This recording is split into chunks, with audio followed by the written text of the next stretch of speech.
السلام علیکم ورحمۃ اللہ وبرکاتہ۔ آج ہم بات کریں گے کہ والدین خفا کیوں رہتے ہیں، والدین کو راضی کرنے کا کیا طریقہ ہے، ہم والدین کو کیسے راضی رکھ سکتے ہیں۔ بسم اللہ الرحمن الرحیم۔ ایک عالم دین سے ایک نوجوان شخص نے شکایت کی کہ میرے والدین ادھیڑ عمر ہیں اور اکثر و بیشتر وہ مجھ سے خفا رہتے ہیں، حالانکہ میں ان کو ہر وہ چیز مہیا کرتا ہوں جس کا وہ مطالبہ کرتے ہیں۔ عالم دین نے نوجوان شخص کو سر سے پیروں تک دیکھا اور فرمانے لگے کہ بیٹا، یہی تو ان کی ناراضگی کا سبب ہے کہ جو وہ مانگتے ہیں تم ان کو لا کر دیتے ہو۔ نوجوان کہنے لگا کہ میں آپ کی بات نہیں سمجھ پایا، تھوڑی سی وضاحت کر دے۔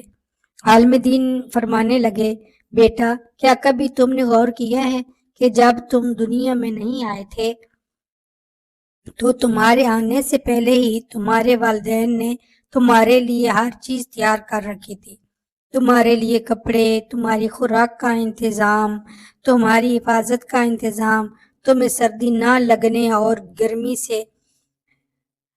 گرمی ہے تو گرمی نہ لگے، تمہارے آرام کا بندوبست، تمہاری قضائے حاجت کا انتظام تمہارے والدین نے تمہاری دنیا میں آنے سے پہلے ہی کر رکھا تھا۔ پھر آگے چلو تو کیا تمہارے والدین نے کبھی تم سے پوچھا تھا کہ بیٹا تم کو اسکول میں داخل کروائیں یا نہ؟ اسی طرح کالج یا یونیورسٹی میں داخلے کے لیے تم سے کبھی پوچھا ہو؟ بلکہ تمہارے بہتر مستقبل کے لیے تم سے پہلے ہی اسکول اور کالج میں داخلے کا بندوبست کر دیا ہوگا۔ اسی طرح تمہاری پہلی نوکری کے لیے، تمہارے اسکول کی ٹرانسپورٹ کے لیے، تمہارے یونیفارم کے لیے تمہارے والد صاحب نے کبھی تم سے نہیں پوچھا ہوگا، بلکہ اپنی استطاعت کے مطابق بہتر سے بہتر چیز تمہارے مانگنے سے پہلے ہی تمہیں لا کر دی ہوگی۔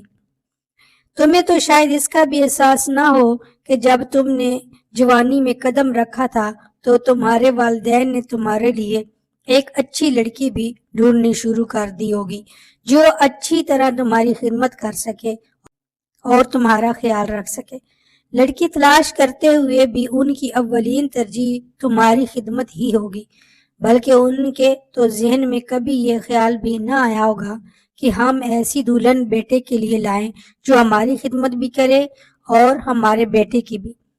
تمہارے لیے کپڑے، تمہاری پہلی سائیکل، تمہارا پہلا موٹر سائیکل، تمہارا پہلا اسکول، تمہارے کھلونے، تمہاری بول چال، تمہاری تربیت، تمہارا رہن سہن، چال چلن، رنگ ڈھنگ، گفتگو کا انداز، یہاں تک کہ تمہارے منہ سے نکلنے والا پہلا لفظ تک تم کو تمہارے ماں باپ نے مفت میں سکھایا ہے اور تمہارے مطالبے کے بغیر سکھایا ہے، اور آج تم کہتے ہو کہ جو کچھ وہ مجھ سے مانگتے ہیں میں ان کو لا کر دیتا ہوں، اس کے باوجود وہ خفا رہتے ہیں۔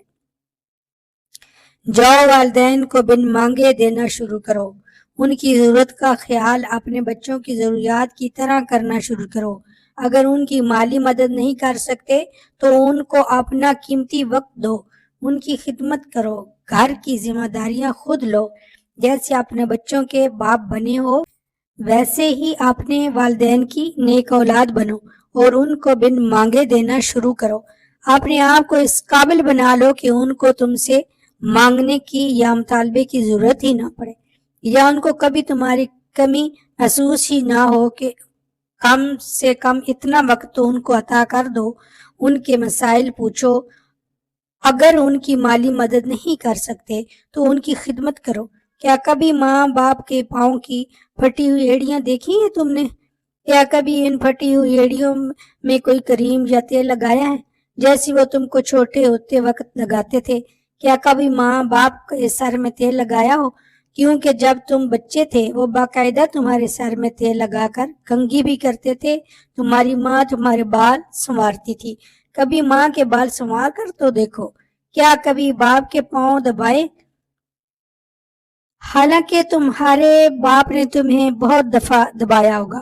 کیا کبھی ماں باپ کے لیے ہاتھ میں پانی یا تولیہ لے کر کھڑے ہوئے ہو؟ جیسے وہ تمہارا منہ بچپن میں نیم گرم پانی سے دھویا کرتے تھے۔ کچھ کرو تو صحیح، ان کو بغیر مانگے لا کر دو، ان کی ذمہ داریاں اٹھا کر تو دیکھو، ان کو وقت دے کر دیکھو، ان کی خدمت کر کے دیکھو، ان کو اپنے ساتھ رکھو ہمیشہ، ان کو اپنے آپ پر بوجھ مت سمجھو، نعمت سمجھ کر دیکھو، جس طرح انہوں نے تم کو بوجھ نہیں سمجھا، بغیر کسی معاوضے کے تمہاری دن رات پرورش کر کے معاشرے کا ایک کامیاب انسان بنایا ہے۔ کم سے کم ان کی وہی خدمات کا صلہ سمجھتے ہوئے ان سے حسن سلوک کا رویہ اختیار کرو، پھر دیکھنا وہ بھی خوش اور اللہ بھی خوش۔ عالم دین کی یہ باتیں سن کر نوجوان اشک بار ہو گیا اور باقی کے حاضرین کی آنکھیں بھی نم ہو گئیں۔ اللہ اکبر۔ اللہ رب العزت ہمیں والدین کی خدمت کرنے کی توفیق عطا فرمائے۔ جن کے والدین زندہ ہیں وہ خوب خدمت کرے، اور جن کے فوت ہو گئے ہیں ان کے لیے دعائیں مغفرت کریں۔ رب ارحمہما کما ربیانی صغیرا۔ صدقہ جاریہ کے لیے یہ ویڈیو آگے لوگوں تک شیئر ضرور کریں۔ اللہ رب العزت قبول فرمائے، آمین۔